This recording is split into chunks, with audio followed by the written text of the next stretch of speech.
আসসালামু আলাইকুম ওয়া রাহমাতুল্লাহি ওয়া বারাকাতুহু। সুপ্রিয় শ্রোতা, ধারাবাহিকভাবে আমরা সালামের আলোচনা শুনছিলাম। তবে আজকে আমরা জানব সালাম কয় প্রকার। সালাম প্রথমত 6 প্রকার। প্রথম নাম্বার সালাম লিল জিয়ারত, অর্থাৎ আমরা যখন বন্ধু বান্ধব, আত্মীয় স্বজন, পরিচিত অপরিচিতর সঙ্গে দেখা হয়ে যায়, তখন আমরা মত বিনিময়ের জন্য যে সালামটা দিয়ে থাকি সেটাকে বলা হয় সালাম লিল জিয়ারত, অর্থাৎ দেখা সাক্ষাতের সালাম। দ্বিতীয় নাম্বার সালাম লিল বিদা, অর্থাৎ বিচ্ছন্নের সালাম, বিদায়ের সালাম। আমরা যখন একে অপর থেকে বিদায় নিয়ে নিই, বিচ্ছন্ন হয়ে যায়, তখন সেখানে সালাম দিতে হবে। কারণ আল্লাহ রাসূল সাল্লাল্লাহু আলাইহি ওয়াসাল্লাম যখন কোনো মজলিস, বৈঠক অথবা কোনো প্রোগ্রাম থেকে আল্লাহ রাসূল সাল্লাল্লাহু আলাইহি ওয়াসাল্লাম বিদায় নিয়ে নিতেন, তখন আল্লাহ রাসূল সাল্লাল্লাহু আলাইহি ওয়াসাল্লাম সেখানে সালাম দিয়ে চলে আসতেন। এই জন্য আমরাও কোনো বৈঠক হোক, কোনো মজলিস, আমরা যখন ফিরে আসব তখন আমরা সালাম দিব। তৃতীয় নাম্বার সালাম লিল ইজাজত, অর্থাৎ অনুমতির সালাম। যখন আমরা কোনো বন্ধু, কোনো কাজিন, কোনো অফিস, যে কোনো বন্ধু বান্ধবের বাড়িতে আমরা যখন প্রবেশ করতে চাই, তখন সর্বপ্রথম কাজ হচ্ছে আমাদের সেখানে সর্বপ্রথম সালাম দিতে হবে। প্রথমে আমরা যদি সেখান থেকে সালামের উত্তর পাই, তাহলে বুঝে নিতে হবে আমাদের ঘরে প্রবেশে অনুমতি রয়েছে। আমরা যদি সালামের উত্তর না পাই, তাহলে প্রথমবার, দ্বিতীয়বার এবং 3 বার পর্যন্ত আমরা সালাম দিব। যদি সালামের উত্তর না পাই, তাহলে আমরা সেখানে ভেতরে প্রবেশ করব না। কারণ অনেকের ব্যক্তিগত প্রাইভেট কিছু রয়েছে, এজন্য আমরা ভিতরে যাব না। এজন্য সালাম লিল ইজাজত, আমাদের ইজাজত নিয়ে ঢুকতে হবে, প্রবেশ করতে হবে। চতুর্থ নাম্বার সালাম লিল মান ইত্তাবা আল হুদা, অর্থাৎ যেখানে 2 ধর্মের লোক রয়েছে সেখানে সালাম দিতে হবে। তবে এই সালামটা একটু ভিন্ন। সেই সালামটা হইতেছে আসসালামু আলাইকুম মান ইত্তাবা আল হুদা।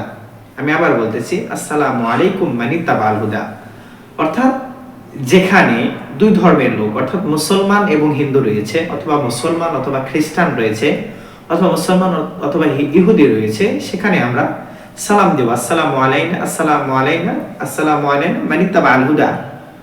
এর অর্থ হচ্ছে, আল্লাহ তাআলা আপনি ওই ব্যক্তির উপর রহমত, শান্তি, বরকত বর্ষিত করুন যে ব্যক্তিকে আপনি হেদায়েত দান করেছেন।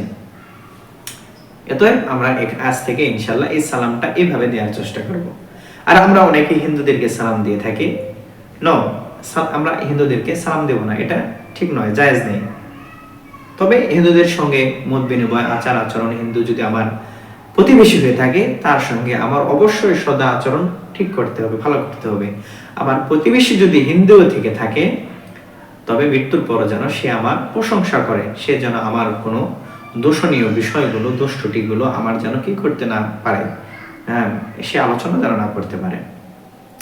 আচ্ছা, এবার পঞ্চম নাম্বার সালাম লিল বাইত, অর্থাৎ ঘরের সালাম। এটা আবার সালাম লিল বাইত 2 প্রকার। এক নাম্বার হচ্ছে আমরা যখন মাঠে ঘাটে, অফিস আদালত থেকে বাড়িতে ফিরে আসি, তখন আমাদের ফ্যামিলি মেম্বার যারা রয়েছে তাদেরকে আমরা সালাম দেব।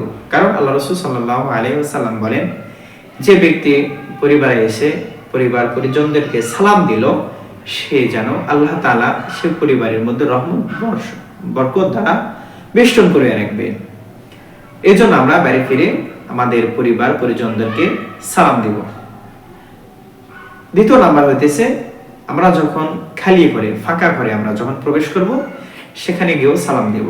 কারণ ঘরের মধ্যে নেককার ফেরেশতা রয়েছে, জিন রয়েছে, তাদেরকেও আমরা কি করব, সালাম দেব। তবে এই সালামটার একটু ভিন্নতা রয়েছে। সালামটা হইতেছে আসসালামু আলাইনা ওয়া আলা ইবাদিল্লাহিস সালিহিন। আমি আবারও বলতেছি, আসসালামু আলাইনা ওয়া আলা ইবাদিল্লাহিস সালিহিন। ষষ্ঠ নাম্বার সালাম লিল কুবুর, অর্থাৎ কবরের সালাম রয়েছে। আমরা আমাদের সমাজের মধ্যে, গ্রামগঞ্জে বিশেষ করে আমরা দেখতে পাই যে অনেক মানুষ কবরে গিয়ে আসসালামু আলাইকুম আহলাল কুবুর বলে শেষ করে ক্ষান্ত করে যায়, কিন্তু নয়। হাদিসের এই হাদিসটা অনেক বড়, সালামটা অনেক বড় রয়েছে, কিন্তু আমরা আংশিক বলে শেষ করে দিই। এই সালামটা অনেক বড়, আমরা সবাই শিখে নেব ইনশাআল্লাহ। সালামটা হচ্ছে আসসালামু আলাইনা, আসসালামু আলাইকুম ইয়া আহলাদ দারি মিনাল মুমিনিনা ওয়াল মুসলিমাতি ওয়া ইন্না ইনশাআল্লাহু বিকুম লাহিকুনা নাসআলুল্লাহা লানা ওয়া লা আফিয়াতা আনতুম লানা ফারাতুন ওয়া নাহনু লাকুম তাবাউন। এই জন্য এই হাদিসে বর্ণিত যে সালামটা রয়েছে এই পুরোপুরি আমরা সালাম দেওয়ার চেষ্টা করব। শুধু আংশিক আসসালামু আলাইকুম ইয়া আহলাল কুবুর বলে শেষ করে দিই না, এটা এরকম নয়। পুরোপুরি যে হাদিসে যেভাবে বর্ণিত রয়েছে পুরোপুরি আমরা সেই সালামটা দেব ইনশাআল্লাহ।